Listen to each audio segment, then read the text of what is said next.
could be a Christian bomb, a Jewish bomb, a Hindu bomb, then why not a Muslim bomb? अगर भारत ने atomic bomb का तजुर्बा कर लिया तो हम घास खाएंगे लेकिन एटमी कुव्वत हासिल करेंगे। ये अल्फाज हैं जुल्फ़िकार अली भुट्टो के, जो कि पाकिस्तान के वज़ीर आज़म रह चुके हैं। यादगार है 28 मई 1998 की यादगार।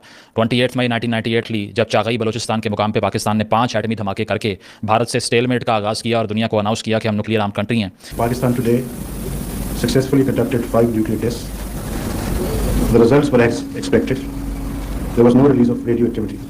और इसके साथ साथ ये भी असर्ट किया कि अब इस खित्ते के अंदर कन्वेंशनल वॉर नहीं हो सकती। तो कौन से ऐसे मुहर्रिकात थे जिसने पाकिस्तान को न्यूक्लियर आर्म कंट्री बनने पर मजबूर किया और इसके बाद के इंप्लीकेशंस क्या थे और कैसे पाकिस्तान ने ये कैपेबिलिटी हासिल की, आज ज़रा इस पर बात करते हैं। तो आपको सुनकर हैरानी होगी कि पाकिस्तान को इस प्रोग्राम को डेवलप करने में मदद देने के लिए चीन और अमेरिका दोनों ने पाकिस्तान का साथ दिया। हालांकि दोनों आइडियोलॉजिकली नज़रियाती तौर पर बिल्कुल मुख्तलिफ किस्म की रियासतें हैं, लेकिन इनके दरमियान में कॉमन जो था वो एंटी इंडिया फिलोसफी भी रही है। उसकी वजह है कि हमने ये देखा कि 1964 में, इससे पहले जब 62 में इंडिया और चाइना की वॉर हुई थी, तो 64 में चीन की तरफ से न्यूक्लियर टेस्ट किया गया और न्यूक्लियर टेस्ट के बाद भारत ने भी ये फील किया कि उनको भी टेस्ट करना चाहिए और भारत के टेस्ट के बाद पाकिस्तान ने ये फील किया कि उनको भी टेस्ट करना चाहिए। तो ये एक चेन रिएक्शन था और इसकी राह हमवार करने के लिए अमेरिका ने कैसे साथ दिया, जरा ये सुन लें। तो सबसे पहले एटम्स फॉर पीस प्रोग्राम जो 1954 में आइजनहावर के अंडर शुरू होता है, वो पाकिस्तान को सिविल न्यूक्लियर टेक्नोलॉजी की प्रमोशन के लिए हेल्प करता है। पाकिस्तान के मुख्तलिफ मुकामात में एग्जीबिशंस रखी जाती हैं एटम्स फॉर पीस के नाम से और लाखों लोग इसको अटेंड करने के लिए, देखने के लिए आते हैं। उस वक्त आर्गूमेंट ये था कि पाकिस्तान के एनर्जी के मसाइल जो हैं वो हल किए जाएंगे और पैदावारी कुव्वत क्रिएट की जाएगी एटॉमिक पावर से। लेकिन ये किसी को मालूम नहीं था कि कल को इससे एटॉमिक बॉम्ब तैयार करके इस खित्ते के अंदर एक स्टेलमेट पैदा हो जाएगी, एक वॉर जोन बन जाएगा। पाकिस्तान और भारत दोनों इसमें कंट्रीब्यूट करेंगे। तो होता इस तरह से है कि एटम्स फॉर पीस के अंदर पाकिस्तान को असिस्टेंस मिलती है किसी हद तक। इसके बाद में PCSIR कायम की जाती है 1954 के अंदर, जो कि Pakistan council for scientific and industrial research है। आज भी इसके नाम से पाकिस्तान में लाहौर में हाउसिंग सोसाइटियाँ आपको मिलती हैं। इसके अलावा ये क्या करते हैं मुझे कोई खास पता नहीं है। आगे चल के अगर बात करें तो पाकिस्तान में अमेरिका के साथ एक सिविल न्यूक्लियर टेक्नोलॉजी में 1955 का मुआहदा होता है और दोनों के दरमियान एग्रीमेंट होता है कि हम सिविल पर्पसेस के लिए न्यूक्लियर टेक्नोलॉजी का इस्तेमाल करेंगे। और गोइंग फॉरवर्ड अगर बात की जाए तो इसी तरह से पाकिस्तान को 1956 के अंदर हमने ये देखा कि US में बहुत से साइंटिस्ट को ट्रेन किया गया, पाकिस्तानी साइंसदानों को, कि सिविल न्यूक्लियर टेक्नोलॉजी का इस्तेमाल कैसे करना है। साथ साथ ये कि पाकिस्तान को फिसाइल मटेरियल भी मिला और रिएक्टर्स भी मिले और पाकिस्तान ने फिर PAEC की बुनियाद रखी, पाकिस्तान एटॉमिक एनर्जी कमीशन की 1956 के अंदर, और उस वक्त तक 150 साइंसदान इसमें काम कर रहे थे। इसके बाद में हमने ये देखा कि 1960s तक तो ये आर्गूमेंट हुआ कि पीसफुल पर्पस के लिए इस्तेमाल होना चाहिए, लेकिन उसके बाद में भुट्टो साहब चूंकि डिक्टेटर अयूब खान साहब की काबीना का हिस्सा थे, तो उन्होंने अयूब खान साहब को कन्विंस करने की कोशिश शुरू कर दी कि हमें एटॉमिक बॉम्ब भी चाहिए, लेकिन अयूब साहब ने कोई खास इंटरेस्ट शो नहीं किया। माइंड यू कि भुट्टो साहब का वॉर जिंगोइज्म जो था वो अयूब खान से भी बहुत ऊपर था। 1965 की वॉर की भी अगर बात की जाए, उसकी तारीख पड़ी जाए, तो भुट्टो साहब उन शख्सियात में से सबसे आगे थे जो कि अयूब को कन्विंस कर रहे थे कि आप मेरी बात माने, हम कश्मीर छीन लेंगे इनसे, गुरीला वॉरियर वहां भेज के। लेकिन हुआ क्या, वो सब आपके सामने है। तो यहाँ भी भुट्टो साहब का जो जंगी जज्बा था वो सर चढ़ के बोल रहा था और उन्होंने ये कहा कि नहीं, हमें हर सूरत बम बनाना है। तो इस तरह से 60s में पाकिस्तान अपनी डायरेक्शन ग्रेजुअली शिफ्ट करना शुरू करता है। जब 64 में चीन की तरफ से टेस्ट किया जाता है, भुट्टो साहब समझ जाते हैं कि अब भारत भी टेस्ट करेगा, इसीलिए हमें भी कुछ ना कुछ करना है। तो इस तरह से भुट्टो साहब फॉरेन मिनिस्टर बनते हैं 1963 में और इसके बाद वो हाई लेवल की इंगेजमेंट्स का आगाज शुरू कर देते हैं। और यही वो टाइम है कि अब्दुल सलाम साहब को भी मेन स्ट्रीम में लाया जाता है, जो कि पाकिस्तान के एक नोबेल लॉरिएट हैं, जिनके नाम पे आज पाकिस्तान में इतनी नफरत है कि उनके नाम पे साइंस फेस्टिवल भी करने नहीं दिया जाता। हालांकि वो पूरी दुनिया में मशहूर ज़माना साइंसदान है जिन्होंने फिजिक्स में इतना कंट्रीब्यूट किया है, तो उनकी खिदमत ली जाती हैं। और साथ साथ ये कि पिंस तक की बुनियाद रखी जाती है, यानी कि Pakistan institute of nuclear science and technology. और इसके साथ साथ अब्दुल सलाम साहब जो कि कैम्ब्रिज से एजुकेटेड थे, उस दौर में नोबेल लॉरिएट तो नहीं थे, उससे पहले की बात कर रहा हूँ, वो तकरीबन 500 फिजिसिस्ट को चूज़ करते हैं पाकिस्तान में से और उनको US और UK ट्रेनिंग्स पर भेजते हैं। उसके साथ साथ वही इशरत उस्मानी साहब को PAEC में लेकर आते हैं और उनको हेड लगाते हैं PAEC का। और हमने ये देखा कि ग्रेजुअली मूविंग फॉरवर्ड 1972 में भुट्टो साहब जो हैं वो पाकिस्तान के न्यूक्लियर वेपन प्रोग्राम की बुनियाद रखते हैं। यानी कि पहले पीसफुल पर्पस था, लेकिन 72 में आके वेपनरी तश्कील देने के लिए भी फुल स्केल काम शुरू हो जाता है। 1974 के अंदर PAEC वेपन ग्रेड प्लूटोनियम पे काम शुरू कर देती है। और इसी तरह हमने ये देखा कि 1972 में अब्दुल सलाम साहब को चीन भेजा जाता है भुट्टो साहब की तरफ से, और चीन जाके वो वहाँ के सदर चोएन लाई से मुलाकात करते हैं और न्यूक्लियर प्रोग्राम में हेल्प मांगते हैं। मूविंग फॉरवर्ड इसी एग्रीमेंट, जो कि कोई रिटन एग्रीमेंट नहीं था चीन के साथ जो हुआ, इसी के तहत 1980s के अंदर तारीख ये बताती है कि पाकिस्तान को जो है वो यूरेनियम देकर भेजा गया था चीन की तरफ से। और ये 1982 की बात है जब C-130 तैयारों में मेटालिक बॉक्सेस के अंदर भर के यूरेनियम पाकिस्तान आया, और आया कहाँ से, चीन से। तो आप हिसाब लगाइए कि अमेरिका और चीन दोनों पाकिस्तान को एक हद से अपीज़ कर रहे थे कि आप अगर इस कैपेबिलिटी को एक्वायर करते हैं तो हम आपके रास्ते में कोई बड़ा रोड ब्लॉक नहीं बनेंगे। अब मैं ये नहीं कह रहा कि ये गलत है, मैं आपको सिर्फ ये बता रहा हूँ कि अगर आप ये समझते हैं कि अमेरिका को पता ही नहीं था पाकिस्तान ने बॉम्ब बना लिया, चीन को पता ही नहीं था पाकिस्तान ने बॉम्ब बना लिया, तो ऐसा नहीं है। एक एक चीज़ का उनको पता था, डॉक्यूमेंटेड थी, लेकिन वो रिएक्ट क्यों नहीं कर रहे थे वो हम आपको आगे जाके बताएंगे। तो इस तरह से हमने ये देखा कि 1970s की मैंने आपको बात बताई, जनवरी 1972 को सबसे अहम मीटिंग होती है जिसका नाम मुल्तान मीटिंग था। इसमें प्लूटोनियम की एनरिचमेंट पर काम शुरू करने का मुआहदा होता है। और ये वो टाइम है जब 65 वॉर लड़ने के बाद जब अमेरिका से सारा सामान जंगी हमने लेके लिया तो रूस के अगेंस्ट, लेकिन महाज हमने हिंदुस्तान पे खोल दिया, तो अमेरिका ने हम पे आर्म्स की सैंक्शंस लगा रखी थी, यानी कि हमें हथियार नहीं मिल रहे थे। तो भुट्टो साहब ने कहा कि हमें तेज़ी से ये काम करना है, क्योंकि ना हमारे पास हथियार हैं, ना अमेरिका हमें वेपन दे रहा है, और इस वक्त अगर भारत टेस्ट कर ले तो हम बहुत बड़ी मुश्किल में फंस जाएंगे। उससे बचने के लिए we have to go towards testing a nuclear programme. तो आगे चल के मुल्तान मीटिंग के बाद हम ये देखते हैं कि अब्दुल सलाम साहब का एटीट्यूड ग्रेजुअली चेंज होने लगता है।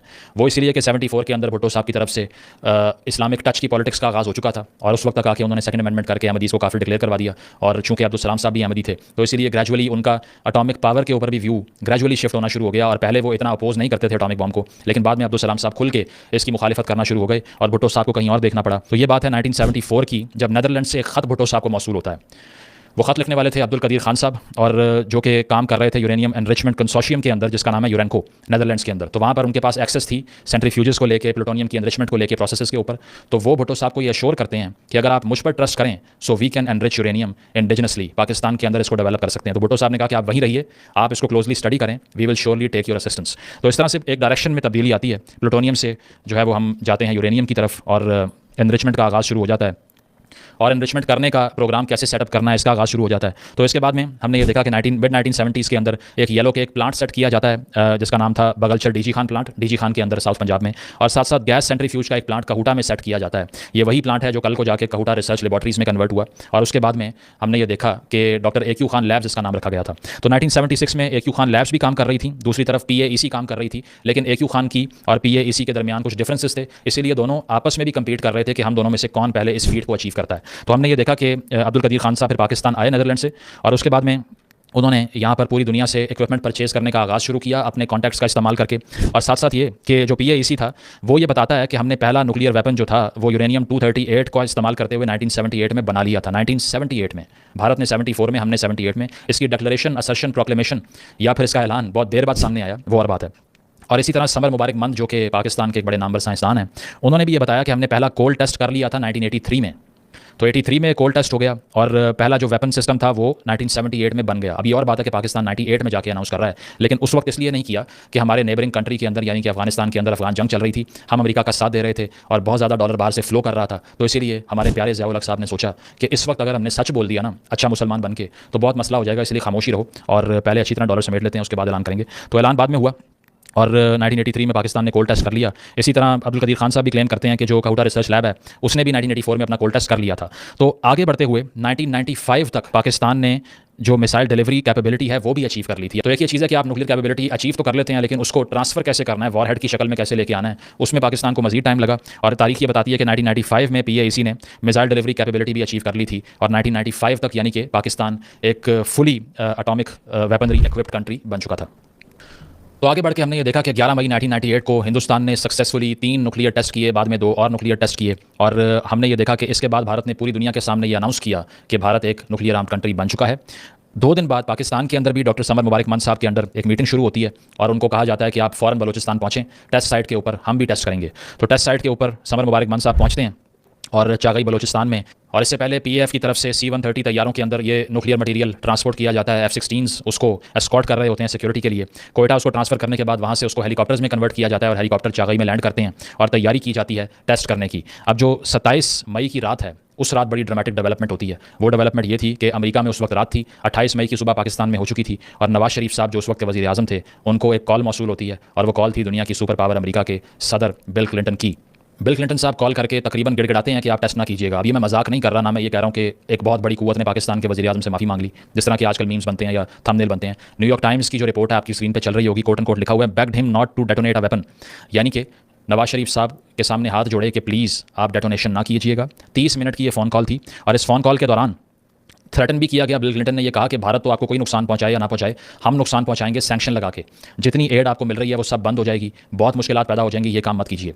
नवाज शरीफ साहब ये भी रिपोर्ट कर चुके हैं कि $5 अरब का मुझे पैकेज ऑफर किया गया बिल क्लिंटन की तरफ से। ये ऐलान उन्होंने लास्ट ईयर किया था वैसे, और ये कन्फर्म नहीं है वैसे, लेकिन उनकी तरफ से ये कहा जाता है कि $5 अरब मुझे ऑफर हुए थे कि ये पैसे रख लीजिए, इसके साथ साथ ताल्लुकात भी बेहतर कर लेंगे, लेकिन टेस्ट ना कीजिए। आगे न्यूयॉर्क टाइम्स ये रिपोर्ट करता है कि क्लिंटन ने कहा कि if you don't do the test it will be a change relationship, कि पाकिस्तान और अमेरिका का रिलेशनशिप बड़ा अच्छा हो जाएगा, हम आपको मुआशी तौर पर हेल्प करेंगे, आपकी सिक्योरिटी को भी फुल प्रूफ बनाएंगे, बेहतर करेंगे, लेकिन ये टेस्ट ना कीजिए। तो नवाज शरीफ साहब ने आगे से ये कहा कि the failure of the world to punish India made it impossible for him not to follow suit, it's out of my hands now. उन्होंने ये कहा कि अगर आप भारत को नहीं रोक सके टेस्ट करने से और पूरी दुनिया भारत को सज़ा नहीं दे सकी न्यूक्लियर टेस्ट करने के नतीजे में, तो फिर हमसे भी ये मुतालिबा ना कीजिए। अब ये चीज़ मेरे हाथ में नहीं है, टेस्ट करने के अलावा मेरे पास कोई चारा नहीं है। 30 मिनट की कॉल बंद होती है, बिल क्लिंटन साहब सोने चले जाते हैं, न्यूयॉर्क टाइम्स ये लिखता है, और नवाज शरीफ साहब टेस्ट करने के लिए ऑर्डर दे देते हैं। लेकिन अनफॉर्चुनेटली आज तक पाकिस्तान में उस वक्त की जो इस्टेब्लिशमेंट की करतूत थी उसके तहत इस सारी कन्वर्सेशन को ही वाइट वॉश करके कहा गया कि नहीं, नवाज शरीफ साहब ने तो कुछ किया ही नहीं था, वो तो टेस्ट करना चाह ही नहीं रहे थे, असल में तो हमने किया था। तो ये भी वही चीज़ है जो कि आपको हमेशा बताई जाती है कि पाकिस्तान की तारीख पे जो ऑफिशियल बयानिया हो उसको कभी तस्लीम ना करें। टेस्ट वही है ट्रूथ का। जी, अब ये तो सब तारीख को पता है। आप एहसन जफर साहब से पूछ लीजिए क्या कोई एनजीओ कैसे बनाया। नवाज शरीफ साहब तो पटाखा भी नहीं फोड़ सकते थे, वरना फोड़ने के काबिल हैं। और भुट्टो साहब घास के भी बम नहीं बना सकते थे। 28 मई 1998 का दिन आता है, 3:16 को पाकिस्तान 5 न्यूक्लियर डिवाइसेस को डेटोनेट करता है चाकी बलोचिस्तान के अंदर, और पूरी दुनिया में ये फुटेज जाती है पीटीवी के ऊपर जो नशर हुई पहाड़ की। और साथ साथ ये कि ऐलान होता है कि पाकिस्तान ने एटमी कुव्वत हासिल कर ली है और अब हम भारत के साथ स्टेलमेट में एग्जिस्ट करते हैं। और इसके बाद क्लिंटन साहब कहते हैं कि this region has become the most dangerous place in the world. गुज़श्ता दिनों भारत ने जो एटमी तजुर्बात किए, आज हमने उसका हिसाब भी चुका दिया है और 5 कामयाब एटमी तजुर्बात किए हैं।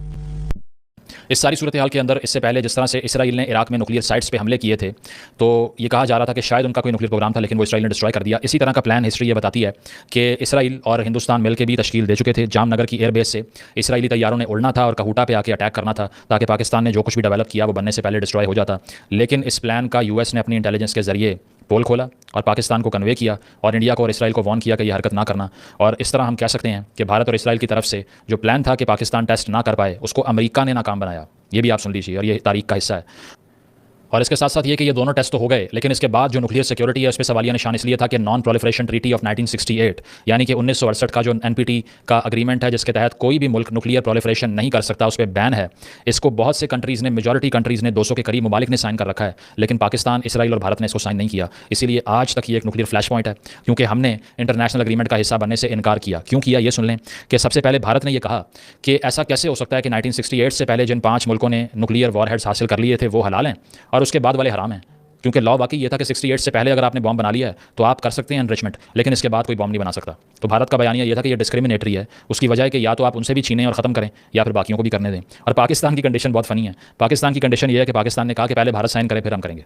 अगर इंडिया ने साइन ना किया तो हमने भी नहीं करने, सीधी बात है। हमारा एनपीटी को साइन करना इंडिया के साइन करने से मशरूत है, तो ना हिंदुस्तान ने साइन किया ना पाकिस्तान ने साइन किया। अब आ जाए इंप्लीकेशंस के ऊपर। मैं उन लोगों में से नहीं हूं जो कहता हूं कि बिल्कुल भी न्यूक्लियर एनर्जी होनी नहीं चाहिए दुनिया के ऊपर, इसको वाइप आउट कर देना चाहिए। उसकी वजह यह है कि बीइंग रियलिस्टिक हमेशा इसका यह मतलब नहीं होता कि दुनिया बर्बाद हो जाएगी, बल्कि इसको किसी सेफगार्ड के अंडर ला के आप रैशनली भी रख सकते हैं। और इस पर थ्योरेटिकल काम भी हो चुका है। जिस तरह से स्ट्रक्चरल रियलिज्म की अगर मैं बात करूं तो रियलिस्ट पर्सपेक्टिव में केनेथ वॉल्ट्ज जो कि फिलोसोफर हैं, उनका बड़ा एक इंटरेस्टिंग टेक है इसके ऊपर जो मुझे हमेशा पसंद भी आया है। वैसे मैं ये नहीं कह सकता कि इससे अमन बहाल रहेगा, लेकिन वो ये कहते हैं कि न्यूक्लियर प्रोलिफरेशन जो है वो दुनिया में पीस लेके आती है।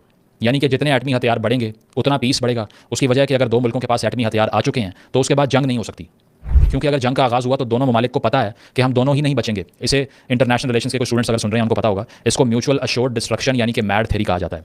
कि मुझे भी पता है कि अगर मैंने आप पे जंग मुसल्लत की तो आप मेरा शदीद नुकसान कर सकते हैं, आपको भी पता है कि आपने मुझ पे जंग अगर लगाई तो मैं आपको तबाह कर सकता हूं। तो म्यूचुअली अश्योर्ड है कि दोनों डिस्ट्रॉय हो जाएंगे, इसीलिए जंग खत्म हो जाती है। इस पॉसिबिलिटी को रूल आउट करना पड़ेगा for the betterment of our own country and our own populace. और इसकी बेसिस इस फिलॉसफी की ये है कि वो ये कहते हैं, वॉल्ट्स ये कहता है कि दरअसल जो स्टेट है वो रैशनल एक्टर होती है और वो इंटरेस्ट सीख करती है, और न्यूक्लियर वॉर किसी के भी इंटरेस्ट में नहीं होती, इसीलिए ये शुरू नहीं हो सकती। वो यहाँ तक भी कहती है कि अगर रोग स्टेट जैसे नॉर्थ कोरिया है उसके हाथ भी ये टेक्नोलॉजी लग जाए तो इसका ये मतलब नहीं है कि वो सुसाइडल हो जाएंगे। इसका मतलब ये है कि वो अपने बेनिफिट के लिए इसको ऑप्टिक्स के तौर पर तो इस्तेमाल करेंगे लेकिन डेटोनेट नहीं कर सकते। और यही हमने देखा किसी हद तक, लेकिन ये सिर्फ और सिर्फ एक थ्योरी है जो कि हार्ड एंड फास्ट नहीं होती। इस सारे सूरत हाल में अब्दुल कदीर खान साहब का, मुशर्रफ साहब का क्या रोल रहा उसको किसी और दिन डिस्कस करेंगे, और उनके करियर में कौन कौन से ऐसे हकाइक हैं जो आपको हम सुनाएंगे तो आप हैरत से परेशान हो जाएंगे। वो एक लंबा टॉपिक है, लेकिन फिलहाल इसे कंक्लूड करते हैं। और कंक्लूड इस तरह से करते हैं कि इस खित्ते के अंदर आज के दौर में थ्रेट क्या है न्यूक्लियर एनर्जी के बाइस, और वो थ्रेट बहुत ज़्यादा संगीन है। बेशक ये सारी थेरीज तो कहती हैं कि इसका इस्तेमाल करना आसान नहीं है, लेकिन वो कहते हैं ना कि ideals are peaceful but history is violent, कि हमारे अकायद और हमारे नज़रियात में तो पीस अचीव करना एक बड़ा गोल होता है, लेकिन तारीख सिर्फ और सिर्फ खून से भरी है।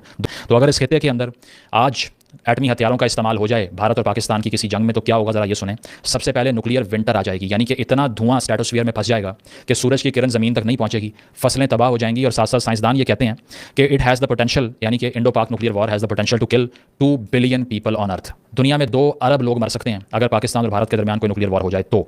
साथ साथ वो कहते हैं कि the smoke would block enough sunlight to make temperatures coldest since the ice age. Ice age जो हज़ारों साल पहले आई थी उसके बाद सबसे सर्द टेम्परेचर दुनिया पे आ जाएंगे अगर इस खित्ते में एटमी हथियारों का इस्तेमाल हुआ, क्योंकि सनलाइट ब्लॉक हो जाएगी। साइंसदान ये भी कहते हैं कि rains will be reduced by 80%, यानी कि इस खित्ते में 80% बारिशें होना बंद हो जाएंगी, फसल तबाह हो जाएगी। और वो ये भी कहते हैं कि फसल के तबाह होने से क्या होगा कि जो ये जंग जीतेगा वो भी कहत में आके भूख से उसके आवाम मर जाएंगे क्योंकि फसल वहाँ भी पैदा नहीं हो सकेगी और दुनिया भर पे इम्पैक्ट आएगा। 20% ग्लोबल रेंज में कमी आ जाएगी, टेम्परेचर भी फॉल कर जाएगा। ये है एक पोटेंशियल न्यूक्लियर वॉर के हॉरर्स जो कि हो सकते हैं। आइंस्टाइन ने कहा था ना कि I know not with what weapons world war 3 will be fought but world war 4 will be fought with sticks and stones. मैं अप्रिशिएट करता हूँ जिस तरह पाकिस्तान ने अपने मुल्क को सिक्योर करने के लिए ये सारे इनिशिएटिव लिए, लेकिन इसको आगे भी लेकर जाना था क्योंकि अगर आप मैशत को भूल गए हैं, स्टेबिलिटी को भूल गए हैं, सियासत को भूल गए हैं, जमहूरियत को भूल गए हैं, तो वो इस बॉम्ब से ज़्यादा खतरनाक है आपके लिए। वो आपके मुल्क को अंदर से खा जाएंगे, बाहर से कोई हमला ना भी करे तब भी। ये समझना सबसे बड़ा सोल्यूशन है। और सबसे बड़ी चीज़ ये है कि अपने ह्यूमन कैपिटल के ऊपर इन्वेस्ट करें, दिमागों को डेमोक्रेटाइज करें, फंडामेंटलिज्म खत्म करें। हर वीडियो के आखिर में ये कहता हूँ कि इससे बड़ा टिकिंग बॉम्ब कोई नहीं है। इसको खत्म करने के लिए पीस की बात का डायलॉग शुरू करें। वो किसी दौर में अमन की आशा की बात होती थी तो उसको अमन का तमाशा कहा गया, पता नहीं क्या कुछ कहा गया, किसका नुकसान हुआ? हमारे बच्चे भूखे मरे, यहाँ पर पॉवर्टी का आगाज़ हुआ, ट्रेड हम नहीं कर पाते। ट्रेड ना करना नेबरिंग कंट्रीज से एक फैक्टर है, दुनिया से ट्रेड ना कर पाना एक फैक्टर है कि लोग यहाँ आना नहीं चाहते। तो इस सारी चीज़ को आप एक पीसफुल मेंटालिटी की प्रेवलेंस के बगैर हल नहीं कर सकते। अदरवाइज न्यूक्लियर विंटर के जो थ्रेट मैंने डिस्कस किए हैं इसके बारे में सोचें और जानें कि दोबारा से ये खतरा आपके दरवाजे पर दस्तक दे सकता है। इसको रोकने के लिए बातचीत करनी पड़ेगी और इसके साथ साथ दहशतगर्दी को खत्म करना होगा, इस मुल्क से फंडामेंटलिज्म को खत्म करना होगा और हमसाया ममालिक के साथ पीस की बात करनी पड़ेगी। अदरवाइज कोई सर्वाइवल नहीं है।